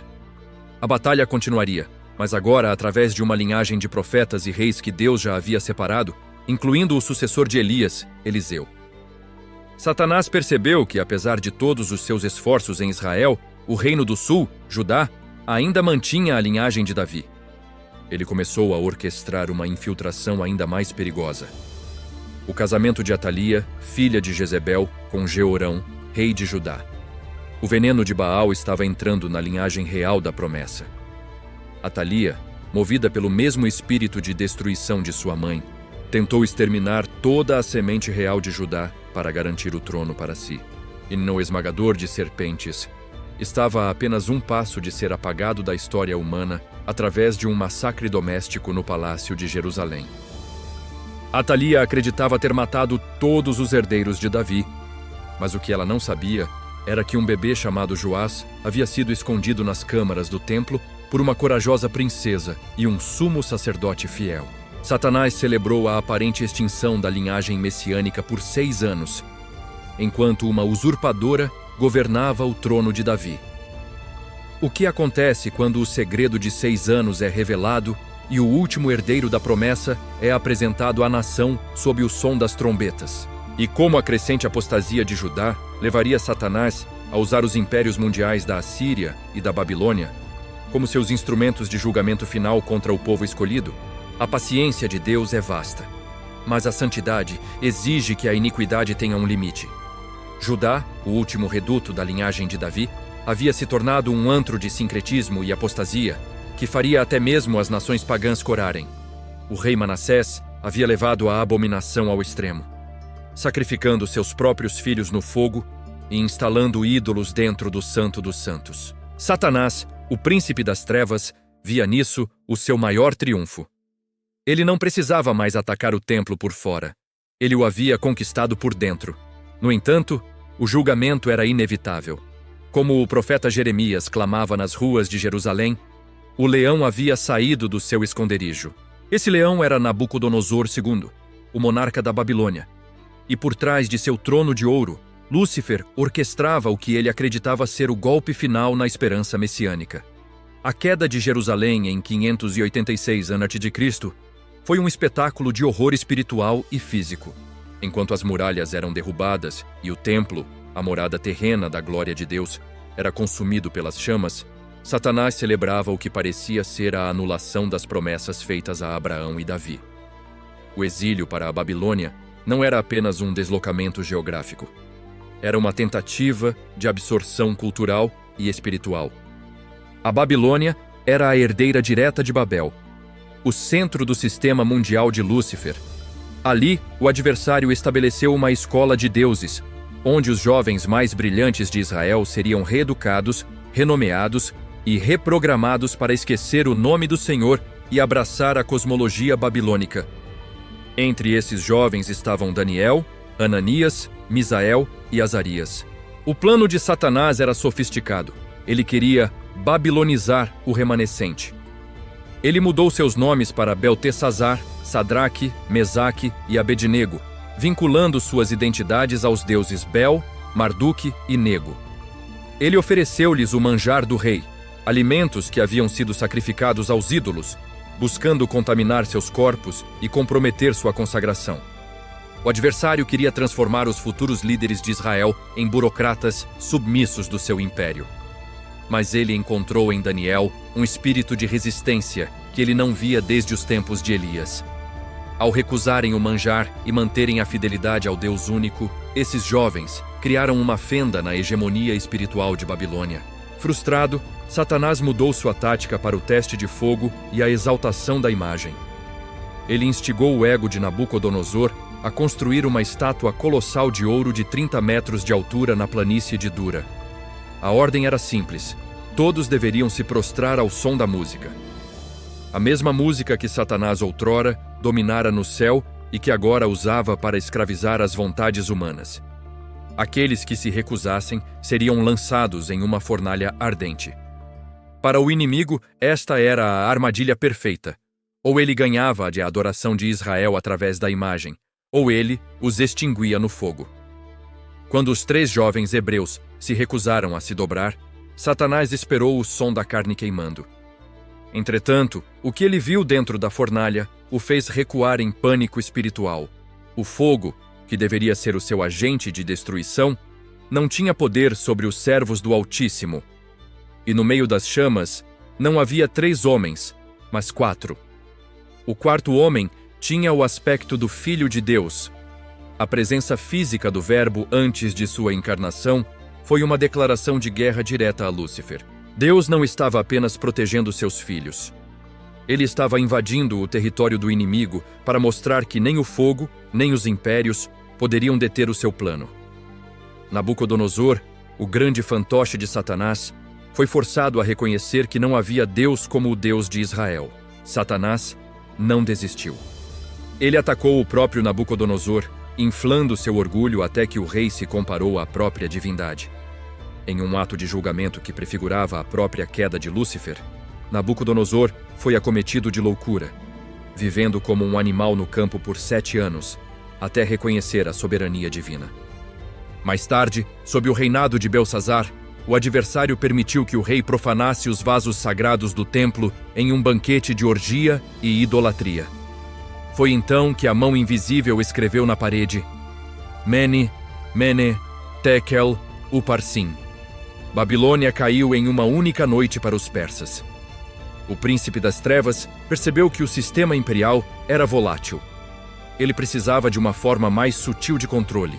Ele tentou, através de um complô político no novo império medo-persa, lançar Daniel na cova dos leões. Ele queria silenciar a voz profética que contava as semanas de anos até a vinda do Messias. Mas Deus fechou a boca dos leões, e a luz de Daniel continuou a brilhar, influenciando o decreto de Ciro, que permitiria o retorno do povo à sua terra. Satanás via o remanescente voltando para Jerusalém para reconstruir o templo, mas ele já preparava o seu próximo movimento. Se ele não pudesse impedir a reconstrução do templo, ele inundaria o mundo com uma nova cultura, a cultura grega, que seduziria a mente humana através da filosofia e da estética, preparando o terreno para um silêncio de 400 anos. O Antigo Testamento encerrava-se com a promessa de um mensageiro que prepararia o caminho. Satanás olhou para o horizonte da história e viu um vácuo profético se abrindo. Durante 4 séculos, o céu ficaria em silêncio. Sem profetas, sem novas revelações, o mundo mergulharia na noite mais escura de sua alma sob o domínio de ferro de Roma. O adversário acreditava que, nesse longo silêncio, Deus havia finalmente desistido da humanidade. Mas o que acontece quando, no momento de maior escuridão, uma única estrela começa a brilhar sobre uma pequena vila na Judéia, indicando que o esmagador de serpentes finalmente atravessou o véu do tempo para nascer como um bebê frágil? O silêncio de 400 anos não foi uma ausência de Deus, mas uma gestação da eternidade dentro do tempo. Para Satanás, esse intervalo profético entre o último livro do Antigo Testamento e o surgimento de uma nova voz no deserto foi interpretado como um sinal de vitória. Ele acreditava que o Criador havia finalmente silenciado sua voz diante da corrupção irremediável da humanidade. Sob o domínio de ferro de Roma e a rigidez religiosa dos fariseus, o príncipe deste mundo consolidou um império de medo e legalismo. Ele observava a Judéia, certo de que a descendência da mulher havia se perdido nas genealogias empoeiradas de um povo esquecido. No entanto, enquanto ele vigiava os tronos de César e os pátios do templo, o mistério da encarnação estava sendo tecido no ventre de uma jovem humilde em uma aldeia sem importância chamada Nazaré. O nascimento de Jesus foi o maior choque tático da história cósmica. Satanás esperava um rei conquistador, um arcanjo Miguel revestido de armadura física que desceria com exércitos para retomar Jerusalém. Ele não estava preparado para a fragilidade de um bebê deitado em uma manjedoura. Mas quando o coro celestial rompeu o silêncio da noite em Belém, proclamando "Glória a Deus nas alturas", Lúcifer sentiu um tremor que percorreu as fundações de seu reino. Ele reconheceu aquelas vozes. Eram seus antigos companheiros, celebrando a chegada do seu maior inimigo no seu território de conquista. A luz do mundo havia chegado, não para iluminar o palácio, mas para iluminar a escuridão do coração humano. A reação do adversário foi imediata e violenta. Ele utilizou o seu fantoche da vez, o rei Herodes, um homem consumido pela mesma paranoia e orgulho que destruíram Saul. Através da visita dos magos do Oriente, Satanás soube da localização do Messias e inspirou o decreto de infanticídio mais cruel desde os tempos de Moisés. O massacre dos inocentes em Belém foi uma tentativa desesperada de matar o rei no berço. No entanto, o aviso angélico em sonhos enviou a Sagrada Família para o Egito. O antigo cenário de escravidão tornava-se agora o esconderijo do libertador. Satanás falhou em sua primeira investida física, e por 30 anos ele observou com uma vigilância sombria o crescimento daquele que o céu chamava de Filho. O confronto direto, porém, foi reservado para o início do ministério público de Jesus. Após o batismo no Jordão, onde a voz do Pai confirmou a identidade do Filho, Jesus foi levado pelo Espírito ao deserto. Era o rematch da eternidade. Satanás esperou que Jesus estivesse no limite da exaustão física após 40 dias de jejum para lançar seu ataque. Ele não usou demônios ou gigantes desta vez. Ele veio pessoalmente, usando a mesma arma que usara contra Eva: a distorção da palavra de Deus e o apelo aos desejos fundamentais. A primeira tentação focou na necessidade física. Se és filho de Deus, manda que estas pedras se transformem em pães. Satanás queria que Jesus usasse sua divindade para fins egoístas, quebrando a dependência do Pai. Jesus respondeu com a arma final: nem só de pão viverá o homem, mas de toda palavra que sai da boca de Deus. A segunda tentação focou no ego e na presunção. Do pináculo do templo, Satanás citou o Salmo 91, desafiando Jesus a se lançar para que os anjos o segurassem. Jesus rebateu com a autoridade da Escritura: não tentarás o Senhor teu Deus. Finalmente, o adversário jogou sua última carta, o domínio político. Ele mostrou a Jesus todos os reinos do mundo e sua glória. Reinos que ele, por direito de conquista na queda do homem, agora governava. Tudo isto te darei, se prostrado me adorares. Satanás estava oferecendo a Jesus um atalho. Ele oferecia a coroa sem a cruz, o governo sem o sacrifício. Se Jesus se curvasse, a redenção estaria perdida para sempre, e Satanás seria o co-regente do universo. Mas a resposta de Cristo ecoou como o brado de Miguel: Retira-te, Satanás, porque está escrito: Ao Senhor teu Deus adorarás, e só a Ele servirás. Pela primeira vez em eras, Lúcifer foi derrotado em um duelo de vontades no território humano. Ele percebeu que aquele homem não era como Adão. Sua fidelidade era inabalável. O anjo caído retirou-se, mas o relato bíblico diz que ele esperava por um momento oportuno. Ele percebeu que não poderia corromper Jesus, então ele teria que matá-lo. Ele começou a orquestrar a traição, usando a religião, a política e a ganância para levar o santo ao lugar que Satanás acreditava ser o fim de toda esperança: o madeiro. Satanás entrou em Judas Iscariotes, selando o pacto de sangue por 30 moedas de prata. Ele assistiu com um sorriso sádico enquanto os cravos atravessavam as mãos do Redentor no Calvário. Quando Jesus deu o último suspiro e as trevas cobriram a terra ao meio-dia, o príncipe da morte acreditou que o seu maior rival estava finalmente trancado nas correntes do Hades. Mas o que acontece quando o portador da morte descobre que, ao matar o autor da vida, ele assinou a sua própria sentença de despejo da eternidade? Por que a cruz, que parecia a maior vitória de Satanás, tornou-se, na verdade, a armadilha final que desarmou todas as suas legiões? Quando Jesus deu o seu último brado no Calvário e entregou o Espírito, um silêncio sobrenatural desceu não apenas sobre Jerusalém, mas sobre todas as dimensões da existência.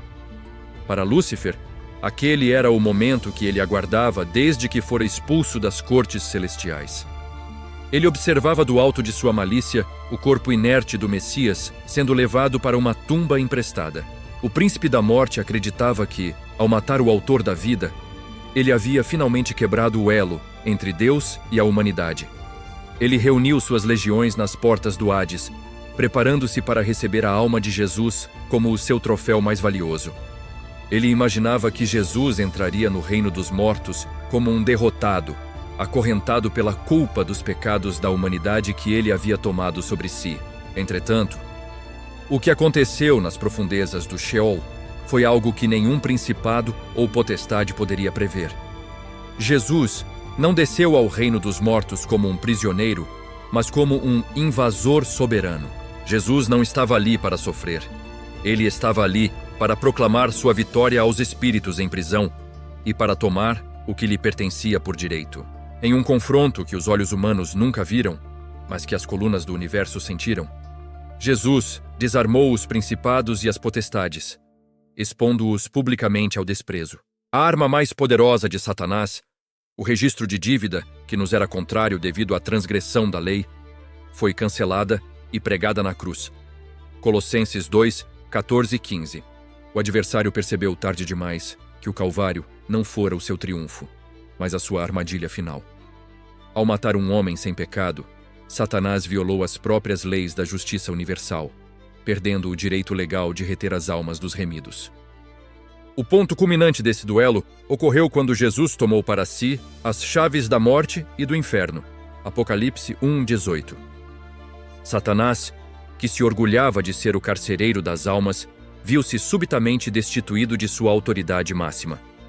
Jesus conduziu um cativeiro cativo, libertando os santos do Antigo Testamento que aguardavam a redenção no seio de Abraão. O Hades, que antes era um lugar de domínio absoluto das trevas, tornou-se apenas uma sala de espera para o julgamento final. Lúcifer foi deixado nas sombras de seu próprio reino, humilhado e ciente de que o seu tempo estava agora cronometrado pelo calendário da eternidade. Na madrugada do terceiro dia, o impacto espiritual da ressurreição manifestou-se na terra com um terremoto. O anjo que removeu a pedra do sepulcro não o fez para deixar Jesus sair, pois o corpo glorificado de Cristo não era mais limitado pela matéria, mas para mostrar ao mundo que a tumba estava vazia. A ressurreição de Jesus foi a prova física de que a morte fora tragada pela vitória. Para Satanás, Cada aparição de Jesus aos discípulos era uma ferida aberta em seu orgulho. Ele viu o Messias caminhar novamente, comer com seus amigos e dar as instruções finais para a fundação da igreja. O esmagador de serpentes não apenas sobrevivera ao veneno, ele transformara o veneno no antídoto para toda a raça humana. Antes de ascender ao céu, Jesus delegou sua autoridade àqueles que crescem. Isso mudou completamente a estratégia de guerra de Lúcifer. Ele não estava mais lutando contra um único homem no deserto. Ele agora teria que enfrentar um exército de homens e mulheres revestidos com o poder do Espírito Santo. A ascensão de Jesus ao trono, à destra de Deus Pai, colocou o inimigo sob os pés do Messias. Satanás foi expulso definitivamente da presença acusadora que ele ainda tentava exercer. Sua queda, que começara no princípio dos tempos, atingira um novo e irreversível nível de degradação. Ele agora era um inimigo derrotado, embora ainda perigoso, operando a partir de uma posição de desespero. Ele olhou para a pequena comunidade de crentes em Jerusalém e percebeu que, se não pudesse matar o cabeça, ele tentaria destruir o corpo. Ele viu o fogo do Pentecostes descer e as línguas de todas as nações proclamarem as grandezas de Deus. A reversão exata do caos que ele criara em Babel. O príncipe deste mundo percebeu que a igreja era a sua nova e maior ameaça. Ele começou a preparar as fogueiras da perseguição romana e as divisões doutrinárias, sabendo que sua única chance era retardar o inevitável. Satanás caminha pela terra como um leão que ruge, sabendo que seu tempo é curto. Ele observa os séculos passarem, acumulando ira para o seu ato final. Ele sabe que o livro da história ainda tem um último capítulo, onde ele não será apenas um observador, mas o protagonista de uma farsa global. O que acontece quando Lúcifer decide lançar sua última e mais ousada cartada? A manifestação de um falso Messias que enganará as nações e conduzirá o mundo para o vale da decisão final. Como será o despertar do Anticristo e o prelúdio do Apocalipse? O relógio da eternidade avançou por séculos, enquanto o adversário, confinado às esferas da terra e da atmosfera, acumulava uma fúria alimentada pelo desespero. Satanás, o enganador de todo o mundo, compreende as Escrituras melhor do que muitos homens, e ele sabe que sua sentença foi assinada na cruz. Por isso, sua estratégia nos últimos dias deixou de ser apenas a corrupção moral para se tornar uma preparação sistêmica para o seu ato final de arrogância, o estabelecimento de um reino que seja a cópia distorcida do reino de Deus. Ele observa a tecnologia, a política e a cultura convergirem para um ponto de controle total, aguardando o momento em que poderá manifestar o seu filho da perdição, o Anticristo. Este personagem final, movido diretamente pelo poder de Lúcifer, será a personificação do desejo original de Isaías 14. Serei semelhante ao Altíssimo. O Anticristo oferecerá ao mundo uma paz falsa, uma prosperidade baseada na escravidão espiritual e uma religião que adora a criatura em vez do Criador. Satanás acredita que, se conseguir levar a humanidade inteira a uma última rebelião coletiva, ele poderá forçar um impasse com o céu. O palco para esse confronto é o Vale do Armagedon.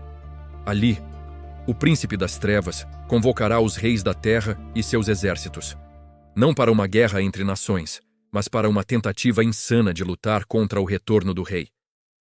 No entanto, o livro do Apocalipse revela que o brandir de espadas final não será um duelo de longa duração como o que ocorreu no início dos tempos. Quando o céu se abrir e o cavaleiro do cavalo branco surgir, ele não virá para debater ou negociar. Jesus, o Verbo de Deus, derrotará o sistema do Anticristo com o sopro de sua boca. Satanás verá seu castelo de cartas desmoronar em um instante. O falso profeta e a besta serão lançados no lago de fogo, e o próprio Lúcifer será acorrentado em um abismo por 1000 anos, um período de contenção onde ele verá a terra sendo governada com justiça por aquele que ele tentou destruir. Após esse milênio, em um mistério de justiça divina, Satanás será solto para uma última e breve tentativa de enganar as nações, provando que a iniquidade em seu coração é imutável. Mas este não será um conflito, será um julgamento. O fogo descerá do céu e consumirá a rebelião. Então ocorrerá o evento que selará a história do mal para sempre. Apocalipse 20:10 relata que o diabo que os enganava será lançado no lago de fogo e enxofre, onde já estavam a besta e o falso profeta, e serão atormentados dia e noite para todo o sempre. Este é o fim da trajetória de Helel, o querubim ungido que se tornou o dragão. Sua existência, marcada pelo orgulho, termina na total separação de tudo o que é luz, vida e amor. Com a remoção definitiva do invasor, o universo passará por uma regeneração atômica e espiritual. O antigo céu e a antiga terra, manchados pelo pecado e pela dor, passarão. João descreve a descida da Nova Jerusalém, uma cidade de ouro e pedras preciosas que ecoa, mas supera, a beleza que Lúcifer outrora possuiu. A maior promessa da eternidade será finalmente cumprida. Eis aqui o tabernáculo de Deus com os homens. Ele habitará com eles, e eles serão o seu povo. Não haverá mais mar, símbolo bíblico do caos e da divisão. Não haverá mais lágrimas, nem morte, nem pranto, nem dor. A maldição de Gênesis 3 será totalmente revogada.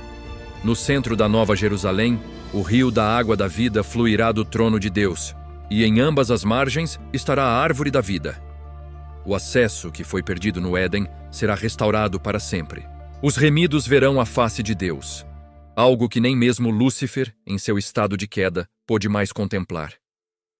A luz que iluminará a eternidade não virá de luminares físicos, mas da própria glória do Cordeiro.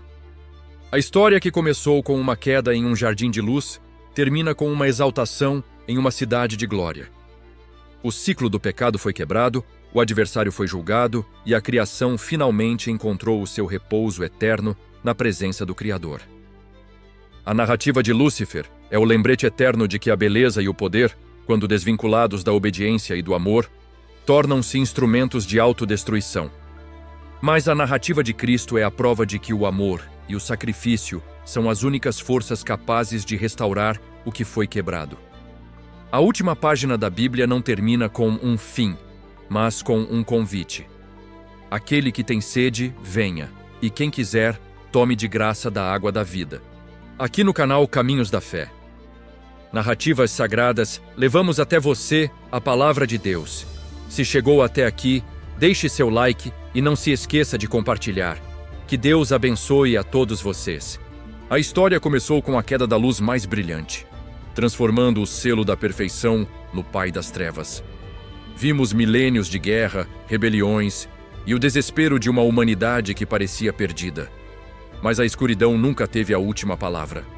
O momento de esperança, da manjedoura à cruz vazia, o Criador não apenas venceu a serpente, ele estendeu a mão para nos levar de volta ao lar. O fim não é o fogo, mas uma nova Jerusalém, onde cada lágrima será enxugada e o brilho original da criação será restaurado para sempre. O amor venceu, a luz prevaleceu.